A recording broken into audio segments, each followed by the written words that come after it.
Good morning girls. आज हम आपको तिलक कामोद राग के बारे में पढ़ाएंगे और इस राग के बारे में हम जानेंगे कि इसमें किस तरह का केसवर लगते हैं, कौन से थाट से उत्पन्न होता है, या इसकी जाति क्या है, या गायन समय इसका क्या है। इसके बारे में हम इसका शास्त्रीय वर्णन पढ़ेंगे आज। तो सबसे पहले मैं जो बहुत ज़रूरी जो इसमें बात है वो बताना चाहूँगी कि यह राग जैसे कि तिलक कामोद नाम है इस राग का, लेकिन सभी विद्यार्थी या स्टूडेंट से पूछते हैं कि मैडम ये तिलक और कामोद से मिलकर बनी है क्या। तो यदि हम इस बारे में अपना विचार रखते हैं तो हम यही कह सकते हैं कि नहीं, ये राग तिलक और कामोद के द्वारा नहीं बनी मिलकर। यह जो राग है दो रागों से मिलकर बनी है। इसको हम आगे चलकर पढ़ेंगे कि किस तरह ये राग दो रागों से मिलकर बनी है। इस राग का जो थाट है वह खमास थाट से है, जिसमें कि नी कोमल लगता है, और लेकिन यह राग इसमें नी कोमल नहीं लगता तिलक कामोद में। कभी कभी यदि हम कहें कि राग निषाद का स्वर जो है वह बहुत विचित्रता पूर्ण, इतनी चमत्कार पूर्ण लगा दिया जाता है कि इस राग को जब पहचानते हैं इस स्वर के प्रयोग से ही पहचानते हैं, वह शुद्ध निषाद के रूप में पहचानते हैं। जब भी हम इसमें इस तरह का चलन रखेंगे कि सानी जब हम गाते हैं तो निषाद का प्रयोग इस तरह किया जाता है कि यह राग हमें स्वतः ही समझ में आने लगता है। यह राग इस थाट के 16 अंग के रागों में से एक है। हर रागों का अपना अपना अंग होता है, किसी का सारंग अंग, किसी का कानड़ा अंग, किसी का कौन सा अंग। तो यह राग जो है ये 16 अंग के रागों में से एक राग है। सोरठ, देश, जय जयवंती, तिलक कामोद आदि राग प्रायः रात्रि के 11 बजे के बाद गाए जाते हैं। कानड़ा राग के प्रारंभ होने के पहले इस राग को गाने का प्रचलन है और इस राग को गाया जाता है। इस राग में गंधार का प्रयोग देखकर कोई कोई गायक इसे देश अंग का भी समझने लगते हैं। देश अंग की तरह भी इस राग को गाया जाता है, जिसके बारे में हम अभी जब प्रैक्टिकली इसके आरोह अवरोह पकड़ गाएंगे तब हम इसे देखेंगे कि देश अंग किस तरह से दिखाया जाता है और किस तरह गाया जाता है। इसका वादी स्वर रे और संवादी स्वर प माना जाता है। मतलब इसमें रे पर जब लगाया जाता है वह इसी तरह लगाया जाता है कि कई बार गाने वाले को ये भ्रांति हो जाती है, ये गलतफहमी हो जाती है कि यह कामोद का एक अंग होगा इसमें, किंतु ऐसा नहीं मान सकते हम कि जब भी हमने रे पर लगाया तो कि वह कामोद की तरह है या कामोद अंग है इसमें है। जो बड़े बड़े विद्वान लोग हैं इस राग का लक्षण इस प्रकार बताते हैं कि आरोह में ध को वक्र कर देते हैं और अवरोह में भी रे को वक्र कर देते हैं। मतलब उसको सीधी तरीके से नहीं लगाते हैं, उसको उलट पुलट करके और फिर लगाया जाता है। आरोह में ध और अवरोह में रे। पनी सारे नीसा रेग साप मग सानी, इस तरह का इसका चलन है। यदि हम इस चलन को देखेंगे तो राग का शास्त्रीय वर्णन होने के बाद हम इसे गाकर और इसको प्रैक्टिकली हम देखेंगे कि इसका राग का चलन पनी सारे नीसा रेग सापा मग सानी, इस प्रकार का इसका चलन माना जाता है। यह स्वर समुदाय जब अच्छी तरह से गाया जाएगा तो इस राग का हमें स्वतः ही आभास हो जाता है, स्वतः ही हमें ये लगने लगता है कि हाँ ये राग तिलक कामोद है। इस राग में नी स्वर की विचित्रता इतनी चमत्कारपूर्ण है कि प्राय सभी लोग इस राग की पहचान इस स्वर से के प्रयोग से कर लेते हैं। जब भी हम सा के बाद नी पर इस राग को इसका अवरोह गाने के पश्चात हम छोड़ेंगे या पकड़ गाने के बाद हम इसे नी पर इस स्वर का न्यास करते हैं तो यह हमें समझ में आ जाता है कि ये राग तिलक कामोद है। ग रे सा नी, इस स्वरों का जो प्रयोग होता है तब ये राग हमें स्पष्ट रूप से समझ आता था। कई स्वर समूह ऐसे हैं इस राग में कि उस स्वर समूह के माध्यम से हम ये समझ जाते हैं कि यह राग तिलक कामोद राग है। सोरठ के आरोह में देवत नहीं लेते, परंतु इसमें गंधार भी नहीं लेते हैं। जो सोरठ राग है उससे इसकी समानता देखें और असमानता देखें तो हम ये कह सकते हैं कि सोरठ के आरोह में देवत नहीं लेते हैं, परंतु इस राग में हम गंधार भी नहीं लेते हैं।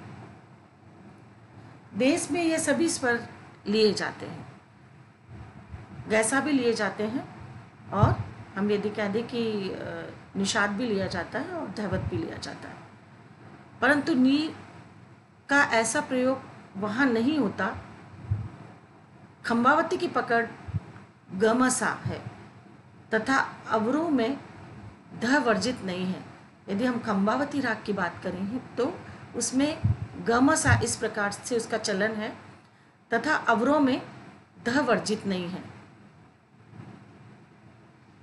रागेश्वरी में पंचम वर्जित है, मतलब रागेश्वरी में प नहीं लिया जाता है, म लगाया जाता है।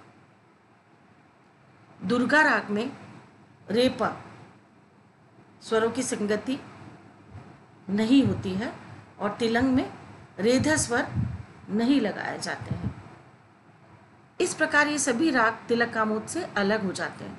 जब भी रागों का यदि हम चलन देखते हैं तो उस चलन के अनुसार हम ये जान लेते हैं कि यह राग दुर्गा होगा या खंबावती होगा या तिलक कामोद होगा। इस प्रकार हम उनके चलन के अनुसार या उनको जो स्वर लगा रहे हैं उनके स्वरों को लगाने के तरीके से हम पहचान लेते हैं कि ये राग फला फला राग है। इसके पश्चात हम तिलक कामोद नाम के बारे में यदि जानेंगे तो सभी यही कहते हैं कि ये कामोद का मिश्रण है, परंतु यदि हम तिलक कामोद में कामोद अंग यदि खोजने लगे तो वह नहीं मिलेगा। लेकिन इस बारे में कई विद्वानों का कहना है कि भ्रांति है, अलग अलग बातें हैं कि जब भी रेपा आता है तो वह कामोद का अंग होता है, लेकिन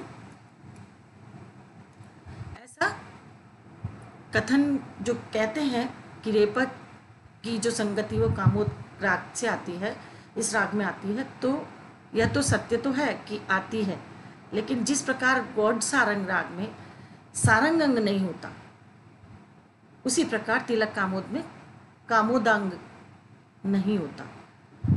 जब भी हम इसे गाएंगे तो रेपा की स्वर संगति तो आती है, लेकिन वह कामोद अंग की तरह नहीं आ रही है, कामोद नहीं है इस राग के अंदर। और उसी तरह जैसे गौड़ सारंग में हम सारंग अंग नहीं पाते हैं। संकीर्ण रागाध्याय में तिलक कामोद के बारे में कहा गया है कि यह राग कामोद और खट राग के मिश्रण से बना है। अलग अलग विद्वानों द्वारा अलग अलग बातें कही गई है कि कई विद्वान कहते हैं कि नहीं, इसमें कामोद का मिश्रण नहीं है, लेकिन कई विद्वान और कई ग्रंथकार कहते हैं कि इसमें कामोद और खट राग के मिश्रण से यह राग बना है। खट राग के बारे में यदि हम कहें तो ये कहा जा सकता है कि ये 6 रागों का मिश्रित रूप है। इसमें 6 प्रकार की रागों का मिश्रण किया गया है।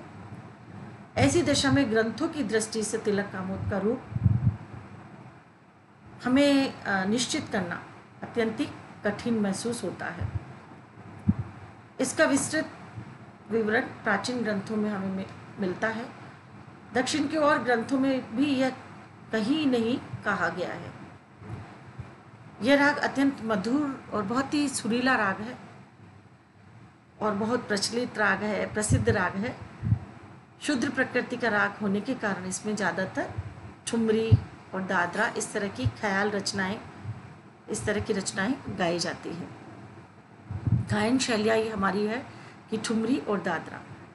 यह बड़े ख्याल में ये राग का कम प्रयोग किया जाता है, किंतु चंचल और चपल जो हमारी गायन शैलियाँ हैं, ठुमरी जैसे कि हम कह सकते हैं कि दादरा, तो उन ख्याल गायन शैलियों में यह ज़्यादा प्रयोग में ली जाती है इस राग को। इस प्रकार आगे हम इसके चलन को और इसमें किस तरह से देश का अंग आया है और इसको हम किस तरह निषाद को हम लगाएंगे और देखेंगे कि ये राग तिलक कामोद हमें किस प्रकार लगता है।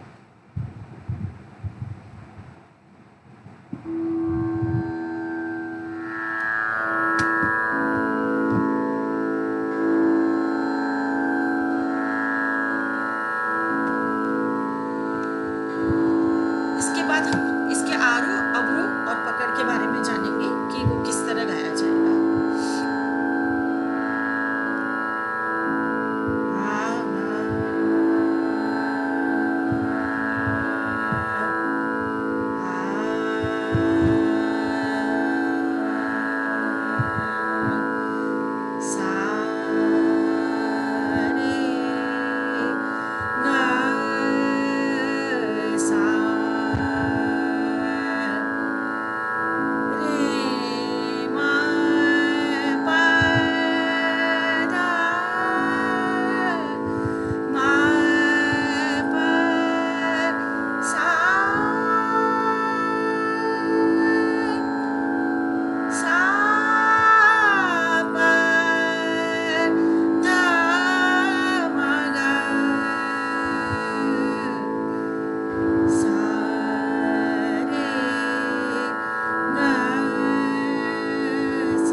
इस प्रकार हमने इसके आरोह अवरोह और पकड़ के बारे में जाना कि यह इसका चलन किस प्रकार होगा।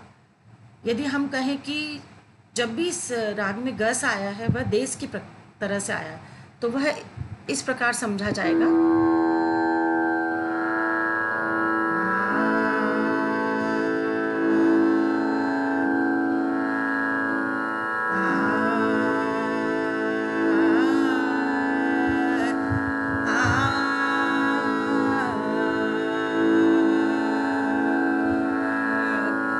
इस प्रकार जब हम ग सा गाते हैं इस राग में, तब यह देश की भांति ही हमें दिखाई देता है और सुनाई पड़ता है।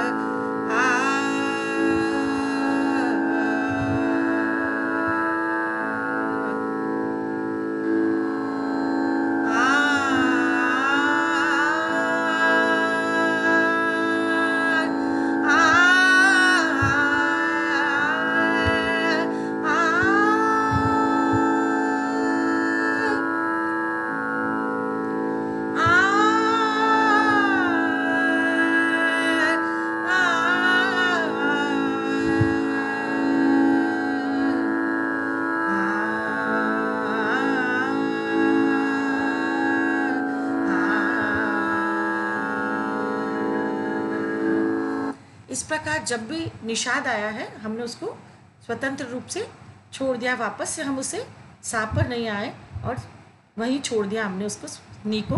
तो इससे हमें राग पहचान में आया कि यह राग तिलक कामोद है। इसके पश्चात हम इसकी पकड़ गाएंगे और उसमें देखेंगे हम किस तरह गैसा का प्रयोग हुआ और किस तरह सानी का प्रयोग हुआ है।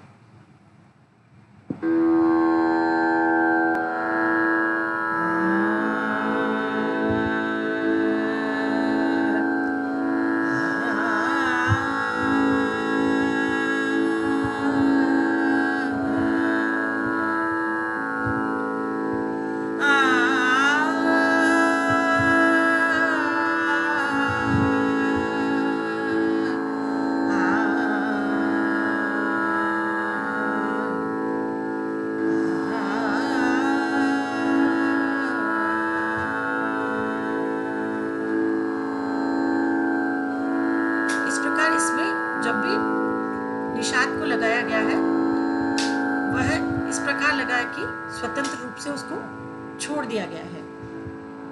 तो हमें इससे आभास होता है, इससे हमें पता चलता है कि ये राग तिलक कामोद है। कैसा को हमने लगाया तो देश की भांति ही लगाया है।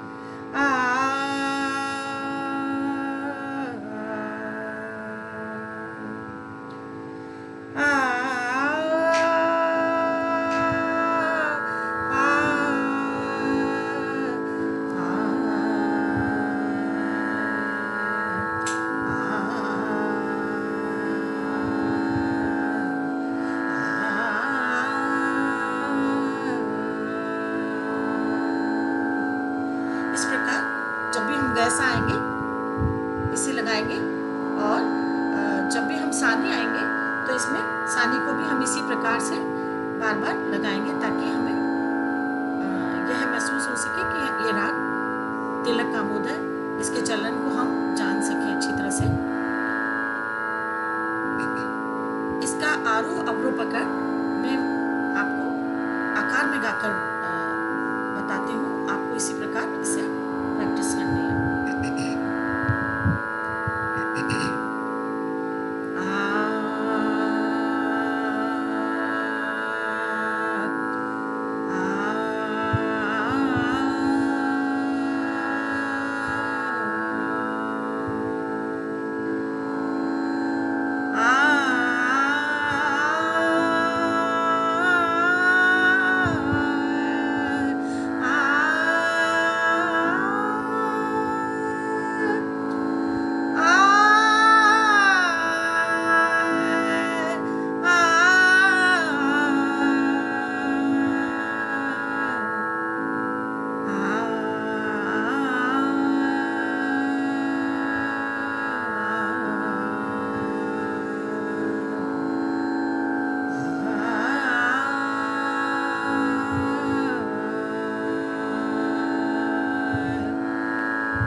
इस प्रकार इसके आरोह अवरोह हम गाएंगे और इसकी बार बार हम प्रैक्टिस करेंगे।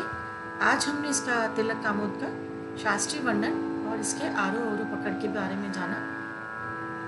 नेक्स्ट हम आप इसको छोटा ख्याल और इसकी सरगम गाने का प्रयास करेंगे और प्रैक्टिस करेंगे।